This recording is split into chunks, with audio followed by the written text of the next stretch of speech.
Hello, hello. Welcome back to another episode of The Way of the High Priestess.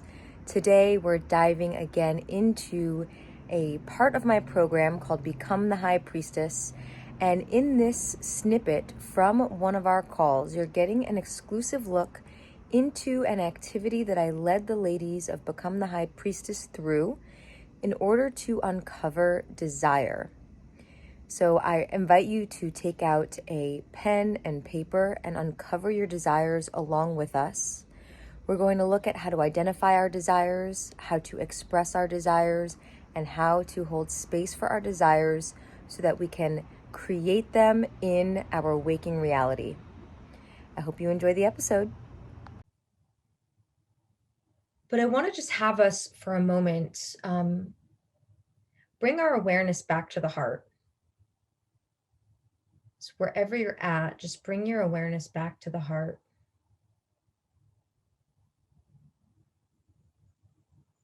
Bring your awareness back to your womb space.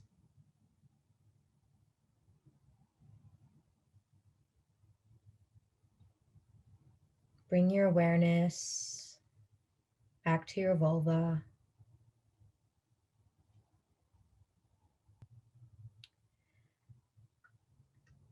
And in your mind, before we do any sharing out loud, I want you to complete this sentence.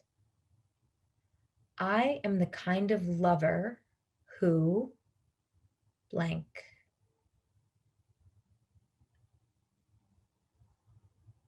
I am the kind of lover who blank.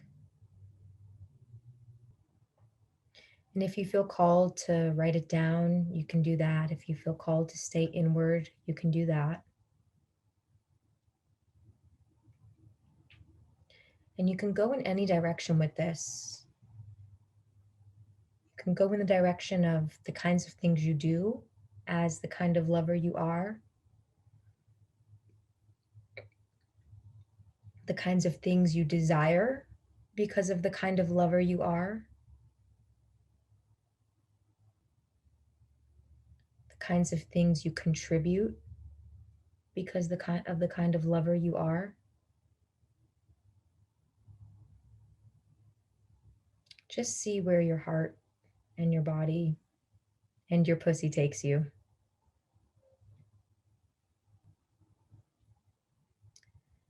So you're just filling in the blank. I am the kind of lover who, and this can be whatever comes to mind, whatever comes to your heart.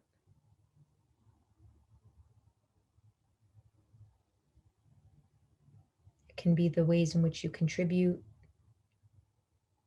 the things that you desire, the way that you show up.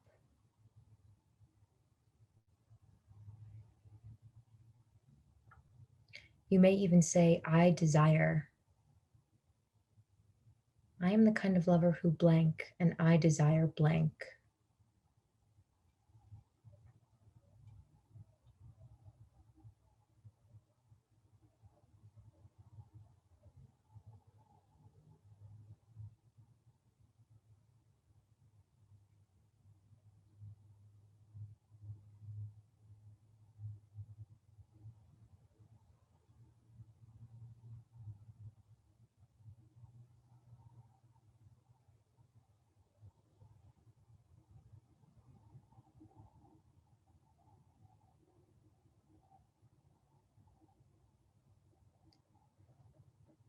Whatever comes up naturally, allow it to flow out.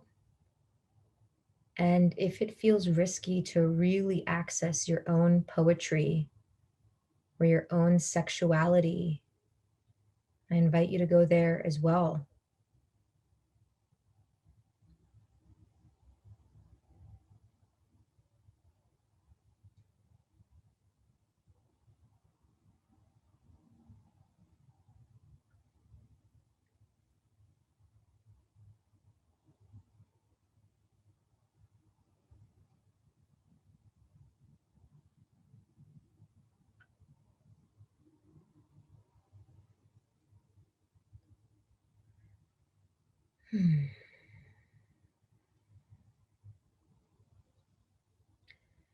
Part of the magic with writing our desires is that we dare to have them, that we dare to desire.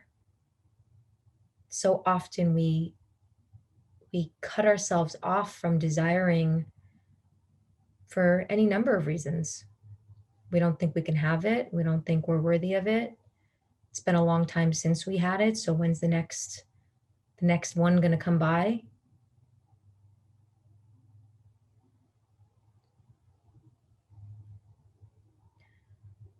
The more specific and the more explicit we get with these things, the more we get to tap into the feeling state of what it is to be with this desire. The more this thing that we are describing or writing about or meditating on, it becomes relevant in our world. We see opportunities to move toward these desires.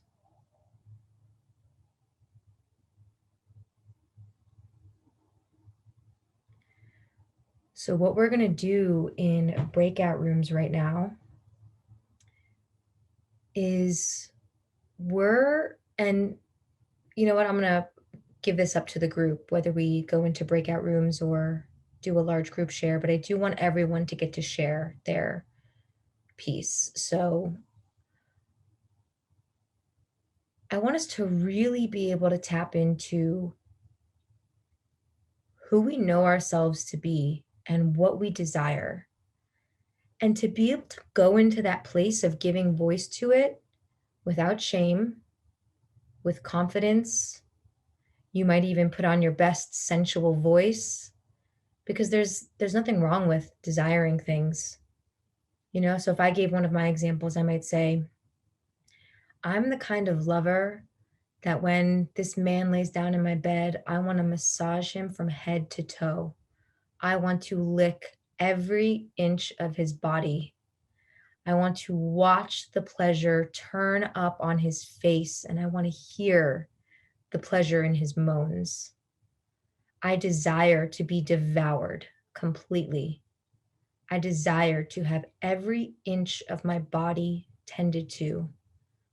I desire for time to stop and for this lover to know that I am the only thing that exists in his world in those moments. I mean, that's just something that I desire. That's how I want my lover to show up. That's when I'm with my lover, that's how I want to treat him. That's how I want to tend to his body. And this may feel a little like, we may have a little blush on our cheeks, and that's okay. We're going here because this is a space where we can do that. It's a space where we can feel sheepish and embarrassed. It's a space where we can just read out of our journal. It's a space where we can also be like, fuck it, I'm going to tell my partner, here's what I want. And you can be as poetic in this as you want. You don't have to give explicit detail. And hey, if you want to go there and you want to give explicit detail and you want to talk about the size and the girth and whatever it is for whatever, then go for it. Just, this is your story, you get to tell it. But the purpose for this is that we get to start to share and allow ourselves to feel whatever comes up when we speak about something that feels so tender and sensual and sexual and emotional and new for us. Because this is just, I mean, when we can start to speak it in a space where we feel safe to the person who's not actually receiving it, there's a bit of a buffer, there's a bit of a safety net. And somebody just gets to witness some of our desires, some of our carnal, sensual, primal, animalistic, sexual, heart open, pussy open desires. And it gets to stay here. It gets to be safe. In breakout rooms, this does not go on the recording. So you will not be recorded. I can tell you that. And it gives us a place to say, yeah, this is what I want. And that's it. I don't have to caveat it. Here's what I want. Here's how I want to show up. Here's what I desire from my lover. Here's how I want to show up as a lover. Because I can tell you at points throughout my relationship, I got real lazy with it. And that's not how I want to show up. I don't want to show up as a lazy lover. I want to show up as a present lover.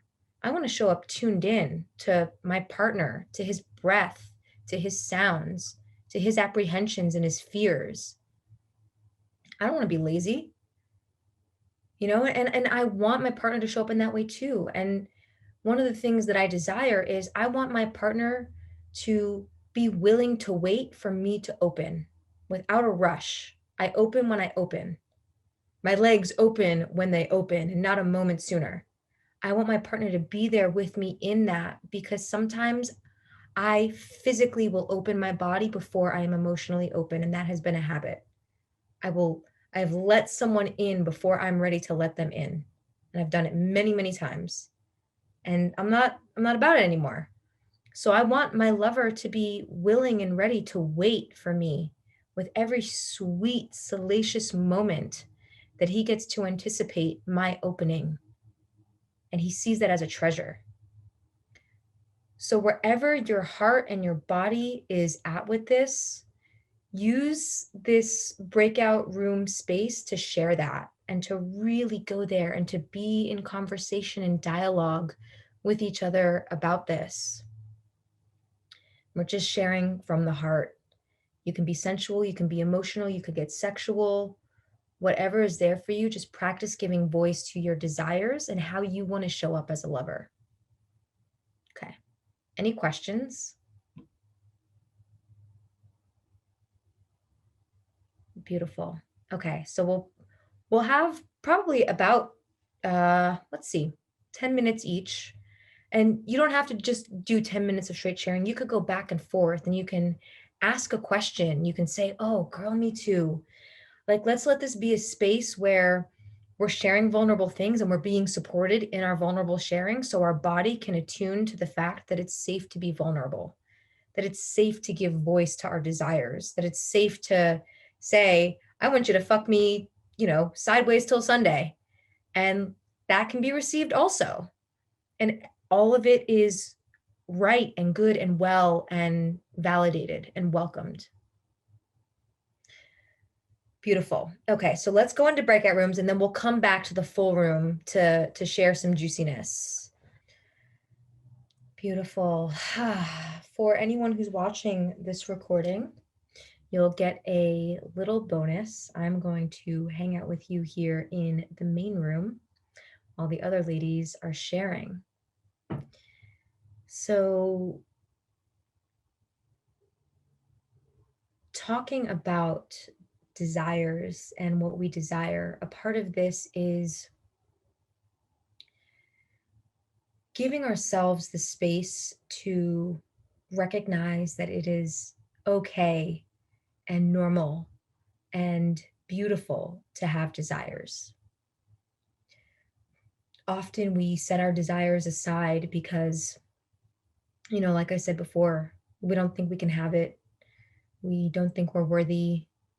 We, it's been a long time, or we've never had that thing. So what would make us think that we could have that thing, or that we could have as much of that thing, or have that thing as often as we want? And a part of this beautiful practice is really being out there and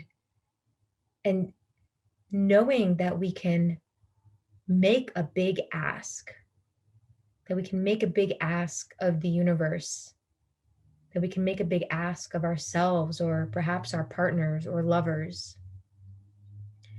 One of the keys with stating desires is stating them without any expectation as to how they're received. Because there's kind of two parts to this. There's stating the desire for the sake of expression. The moment we've stated it, we have expressed. And there is a beautiful aspect of expression that can be fulfilled inside of us when we express something, especially when it feels vulnerable, or when it feels risky or new or unfamiliar. And so if you could even pause to um, be at that mile marker of just expressing, not just, but of expressing and letting that be a part of the purpose of sharing a desire, is the fact that you have gotten to express something. When we can express something without an attachment to how it is received or whether it is welcomed or reciprocated, then we can be in a sense of sovereignty. Like, okay, I shared what I came to share. And regardless of how it's received or whether that desire is fulfilled on, I shared and I put myself out there. I took an exquisite risk and I was vulnerable. And in my book, that is good enough for me. That is good enough that I opened my heart to share something that felt scary or unfamiliar or new. And the second part of that is having that desire be received. Now, there are many facets of this as well, because we can have a desire be received and not fulfilled on. You know, somebody can share a desire with me and I can say, "Thank you. I hear that you have that desire and that's not where I'm at right now, but I appreciate you sharing that."